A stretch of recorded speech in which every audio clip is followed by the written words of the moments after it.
Bienvenidos a esta teleclase número 4, que es la última dentro de la materia Sociología General y que va a tratar de abordar sobre dos temas fundamentales del estudio de la sociología como disciplina científica, que si bien son los últimos, no por ello son menos importantes. Dentro de este módulo hay dos fenómenos sociológicos, que uno tiene que ver con un fenómeno sociológico propiamente dicho, con un elemento, con un caso de estudio dentro del objeto de estudio, que es la sociedad, que es la disciplina científica de la sociología, que trata sobre el cambio social, es decir, cómo mutan, cómo se transforman las diferentes sociedades en el mundo. Y por otro, ya hablando de la disciplina científica de la sociología en sí, ya no de un fenómeno de los que estudia la sociología, vamos a ver las nuevas perspectivas en la sociología. Y allí vamos a tener algunas de las críticas que se hacen y cuáles son los nuevos abordajes sobre los cuales se está trabajando hoy en día en la sociología. El primero, entonces, hablamos del cambio social, es decir, cómo se modifican estructuras de sociedades enteras. El cambio social, al igual de lo que hemos venido estudiando en toda la disciplina, como ha sido la estratificación social y cómo pueden haber sido las clases sociales y demás, son categorías de estudio. Como tal, existen en todo el mundo y en todas las sociedades. Todas las sociedades del fondo de la historia cambian, tienen sus elementos de cambio y demás. Lo que va a cambiar es la forma en la que esa manifestación se da, es decir, la forma en la cual estas sociedades pueden cambiar. Como concepto fundamental vamos a tener dos partes dentro del cambio social. El primero es qué cambia de una sociedad. Y allí vamos a tener tres dimensiones que pueden cambiar dentro de una sociedad. La primera, la económica política, que son más visibles porque nosotros podemos ver cómo se altera y generalmente suelen ser muchos procedimientos y mecanismos mucho más rápidos a la hora de cambiar de un sistema económico a otro, de un sistema político a otro. Luego vamos a tener el étnico-identitario, es decir, cómo una sociedad que se percibe a sí misma cambia con sus manifestaciones propias y cambia a lo largo del tiempo para dejar de ser algo y convertirse en algo nuevo. Y finalmente vamos a tener el cambio cultural, es decir, en estos patrones culturales cómo se han modificado y cómo pueden cambiarse patrones culturales. Esto es lo que distingue una sociedad de otra. Vamos a tener obviamente dentro del cambio social las corrientes teóricas que hemos abordado de los autores clásicos. Entonces, desde el evolucionismo clásico, esta teórica decía que las sociedades iban creciendo, iban pasando por diferentes estadios de maduración y de evolución, que todas las sociedades iban a transcurrir los mismos estadios hasta alcanzar, bueno, obviamente una sociedad más plena y desarrollada. Luego vamos a tener la teoría de la modernización, en la cual también se toma muchos elementos de esto y en la cual de manera permanente las sociedades se van modernizando y van creciendo a medida que van aprendiendo distintos elementos. Y luego vamos a tener el materialismo histórico, que es principalmente la corriente de Karl Marx, en la cual va a hablar de que los cambios en las condiciones materiales, en las estructuras de producción, van determinando los cambios y los ciclos históricos dentro de la sociedad. Cuando hablamos de cambio social y hablamos de qué puede ser, en qué partes de la sociedad se puede dar en una, se puede dar en varias partes. También estamos hablando de las corrientes conceptuales, las corrientes teóricas que abordaron el cambio social. También podemos plantearnos, cómo cambian las sociedades o cuándo cambian las sociedades, y allí vamos a tener dos grandes partes o dos grandes posibilidades, dos grandes opciones. La primera es que sea un cambio más natural, más imperceptible y que se vaya dando a medida que los nuevos procesos y los nuevos actores de la sociedad se vayan sedimentando y que esta transición entre la sociedad vieja y la sociedad nueva sea mucho más plausible, mucho más natural que la que puede ser en contrapartida un cambio mucho más brusco, como puede ser mediante una revolución, un cambio mucho más violento, mucho más intempestivo y que es mucho más traumático a la hora de producirse el cambio de la sociedad. Esto por el lado del cambio social, pero finalmente para empezar a hablar también un poco de las nuevas perspectivas que está estudiando la sociología hoy en día y sobre todo cómo lo está estudiando. La primera parte de las nuevas perspectivas nos va a decir que hay una crítica a los fundamentos eurocéntricos. La sociología, como toda disciplina científica que ha tenido su origen en Europa, tiene un gran sesgo europeo y sobre todo proveniente de dos revoluciones como fueron la Revolución Industrial y la Revolución Francesa. Por lo tanto, la mirada que han tenido los padres fundadores de la sociología y durante mucho tiempo los autores que han abordado este tema ha sido principalmente europea y eurocéntrica. Por lo tanto, a la hora de pensar y de reflexionar sobre los distintos temas, vamos a tener que hay un sesgo, un marcado sesgo eurocéntrico en los estudios sociológicos y por ende esta es la crítica fundamental que se le puede hacer a una parte del trayecto histórico de la sociología como disciplina científica. Entonces el primer paso va a ser descolonizar, bueno, es decir, quitar las estructuras de pensamiento más de tipo europea, dejar de pensar en estos términos de evolución y demás, o de clases sociales, o de culturas en determinados parámetros, o de racionalización y demás, para empezar a estudiar otras cuestiones. Y allí vamos a tener a dos grandes escuelas de pensamiento, que es la perspectiva de género y la etnicidad.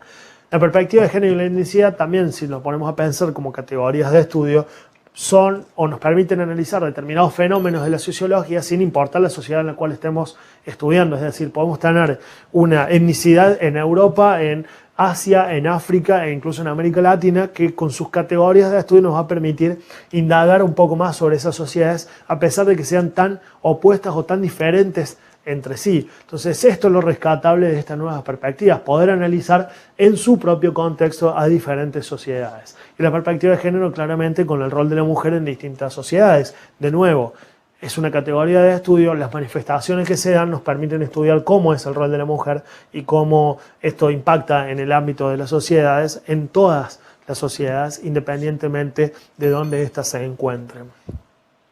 Pasando entonces a los conceptos claves que vamos a necesitar como herramientas a la hora de estudiar y de hacer y de llevar adelante esta teleclase, vamos a ver que el primero y el más importante es el cambio social, que es el fenómeno sociológico mediante el cual se modifican estructuras básicas de una sociedad. Hablábamos de cuáles eran las dimensiones en las cuales se podía dar el cambio social y hablábamos del económico-político, del étnico-identitario o del cultural. Entonces, una o todas de estas partes podían llegar a cambiarse, a modificarse de manera permanente, pasar de ser algo a convertirse en algo totalmente nuevo, y esto es un cambio social. Entonces, a la hora de poder abordar esta teleclase es importante tener el concepto de cambio social en mente. Otro apartado importante es el eurocentrismo, ¿no? Esto que hablamos de, bueno, como disciplina científica y por su origen y por su primera historia, que siempre es la que es más fuerte y que le imprime una característica, un rasgo característico a las disciplinas, bueno, vamos a tener el eurocentrismo como una de las características principales de la sociología como disciplina científica. Quizás hasta mediados de la década del 50 y del 60 vamos a tener que era fuertemente eurocéntrica la disciplina o los estudios que se hacían desde la sociología. Por lo tanto, es importante destacar que este también es el primer flanco débil y la primera crítica que se le hace a los estudios sociológicos, al no poder explicar a las sociedades siempre desde su propio contexto, sino apelar también a parámetros que pueden ser eurocéntricos. Y a partir desde esa crítica que se le hace, vamos a tener la etnicidad y a la perspectiva de género como dos grandes corrientes de estudios sociológicos que intentan contrarrestar los sesgos eurocéntricos y que a la vez nos permiten nuevas herramientas para poder entender a las sociedades en su propio contexto, independientemente de dónde estén ubicadas geográficamente.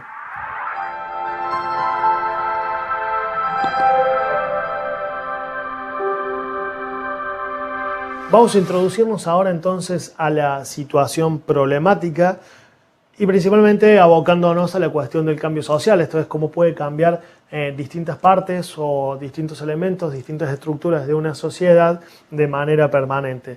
Y el caso de estudio que vamos a trabajar es la Revolución Mexicana. La Revolución Mexicana fue una de las revoluciones quizás más violentas por la duración y por las consecuencias que ha tenido para ese país en toda América Latina.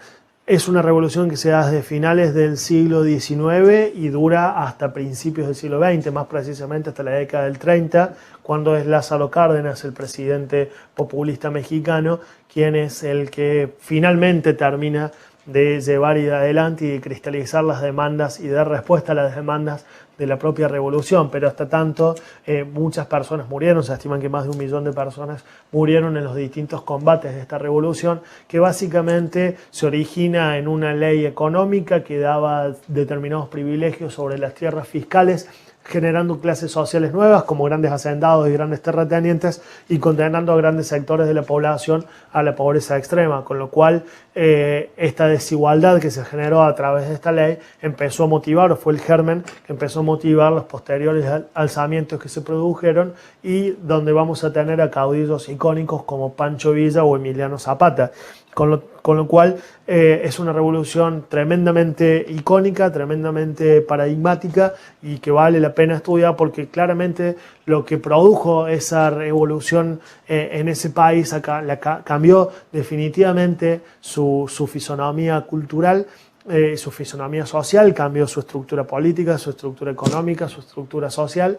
Por lo tanto, es una revolución que vale la pena prestarle atención y analizarla en detalle con el objeto siempre de poder entender qué es este fenómeno sociológico que ha estudiado la sociología del cambio social. Lo más importante no es analizar quizás lo que ocurrió en sí mismo con la revolución, que eso sería materia de historia, sino entender cómo esta revolución produjo un cambio social y por qué entonces estudiamos este tipo de revolución y, por ejemplo, no la Revolución de Mayo de Argentina, que puede ser también abordada, pero que bueno, se ha decidido elegir la Revolución mexicana. Entonces, ¿por qué la Revolución Mexicana y por qué no otras? Para entenderlo como fenómeno sociológico trascendiendo el hecho meramente histórico. Vamos entonces a continuación a ver el video y luego regresamos para las actividades. Un despojo perpetuo, un despertar popular, una justa restitución. Que las revoluciones no se exportan.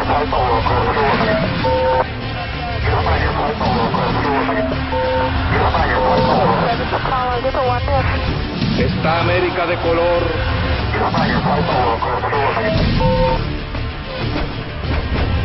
Revoluciones. Revolución Mexicana.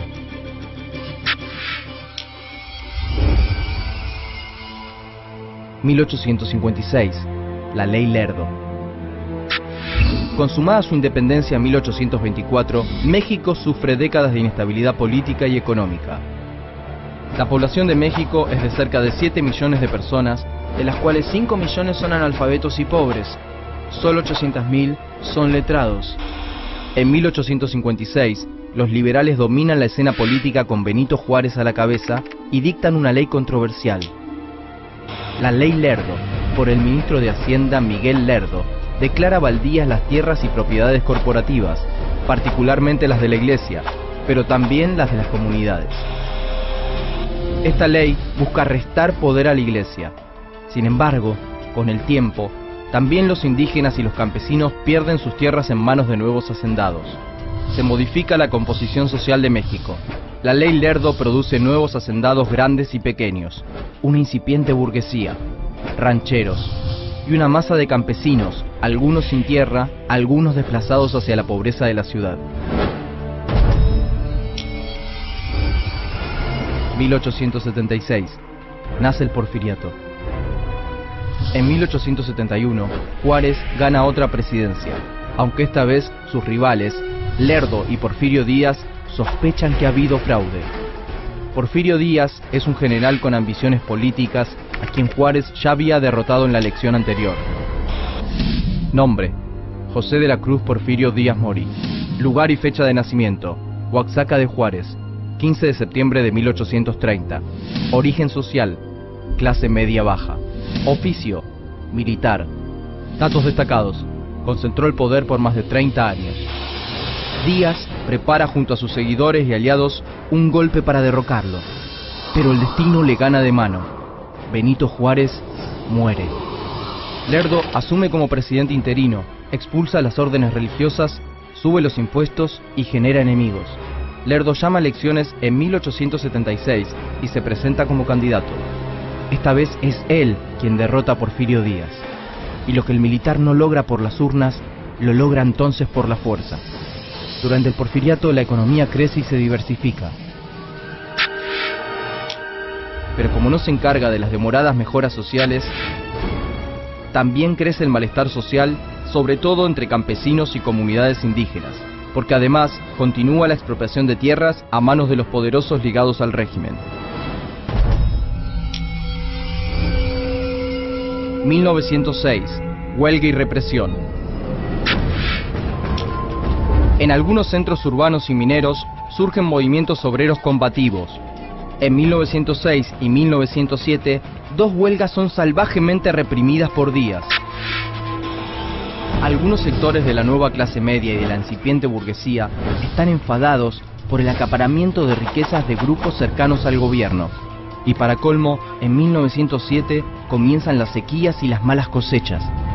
Cuando a los 80 años, Díaz anuncia que va a buscar un nuevo mandato, la oposición explota, alineada detrás de Francisco Madero.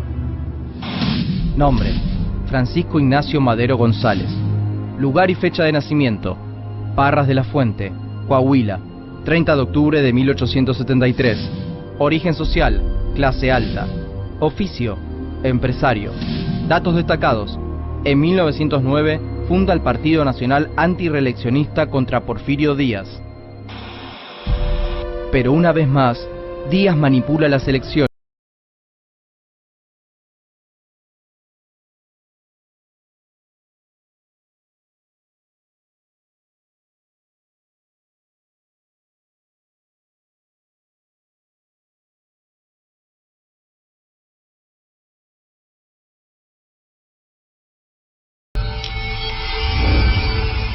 ...1910... contra el dictador. Varios estados se levantan en armas contra el régimen y surgen caudillos como Pancho Villa. Nombre: José Doroteo Arango Arámbula, alias Pancho Villa. Lugar y fecha de nacimiento: Durango, 5 de junio de 1878. Origen social: clase baja. Oficio: bandido. Datos destacados: conoce los ideales del agrarismo estando en prisión. Villa protagoniza decenas de combates y se destaca por su audacia y su sentido de la organización militar. También se revela un líder del estado sureño de Morelos, Emiliano Zapata. Nombre: Emiliano Zapata Salazar. Lugar y fecha de nacimiento: San Miguel Anenecuilco, Guanajuato, 8 de agosto de 1879. Origen social: campesino. Oficio: labrador y arriero. Datos destacados: es autor de la frase «Es mejor morir de pie que vivir toda una vida arrodillado». Las fuerzas de Porfirio Díaz son atacadas en el norte y en el sur del país. Miles de campesinos armados claman por las tierras arrebatadas. Acorralado, Díaz finalmente dimite en mayo de 1911 y Madero asume en su lugar. La revolución llega al poder, pero el maderismo no corrige las leyes de propiedad de la tierra. 1911. La lucha por las tierras. En noviembre de 1911, Zapata lanza un plan para cumplir con las promesas que Madero no cumple. Zapata implementa el plan de Ayala y expropia las tierras de los hacendados caciques y burócratas del porfirismo. Y durante 1911 y 1912 se enfrenta con el ejército federal de Madero. Son combates sangrientos, donde reinan los desmanes y los incendios. 1913. Norte de México. Desde Chihuahua, Pancho Villa comanda otro ejército irregular, la temible División del Norte.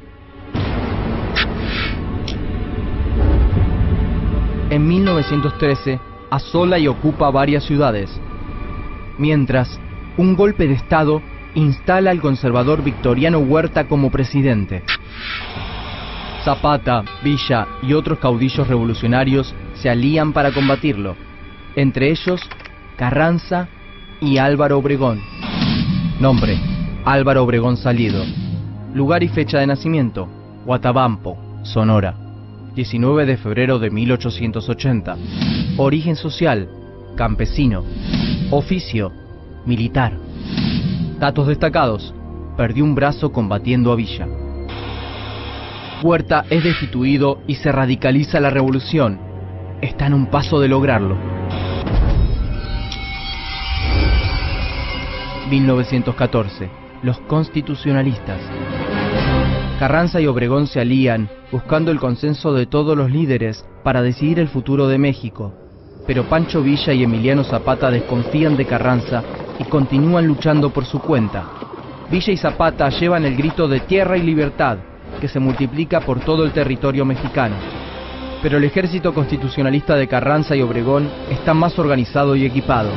Derrota a Villa en 1915 y a Zapata en 1916. Y Venustiano Carranza es nombrado presidente.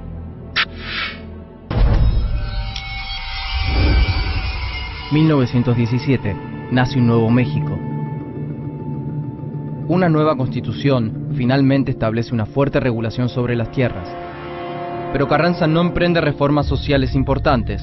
Asesina a Zapata en 1919 y Villa se recluye en Chihuahua. Con el tiempo, Álvaro Obregón se diferencia de Carranza y apoya reivindicaciones de obreros y campesinos. Obregón, principal candidato a la presidencia, asesina a Carranza en 1920. Se cierra con sangre el periodo de las guerras civiles revolucionarias. 1920. La paz. Cerca de 1 millón de mexicanos ya han perdido la vida. Obregón normaliza la vida institucional y reordena la economía, mejora la educación pública y le da un intenso apoyo a las artes. El agitador, por Diego Rivera, 1927. Del porfirismo a la revolución, por David Alfaro Siqueiros, Mural, 1960. Pero es recién a mediados de los años 30, cuando Lázaro Cárdenas, otro general de la revolución en la presidencia, se hace eco de las demandas postergadas y promueve una relación estrecha con grandes sindicatos obreros. Cárdenas finalmente consuma la principal promesa revolucionaria y promueve una extensa reforma agraria. Así, en su capítulo postrero, la revolución deja latir el grito sordo de miles de mexicanos. Tierra y libertad.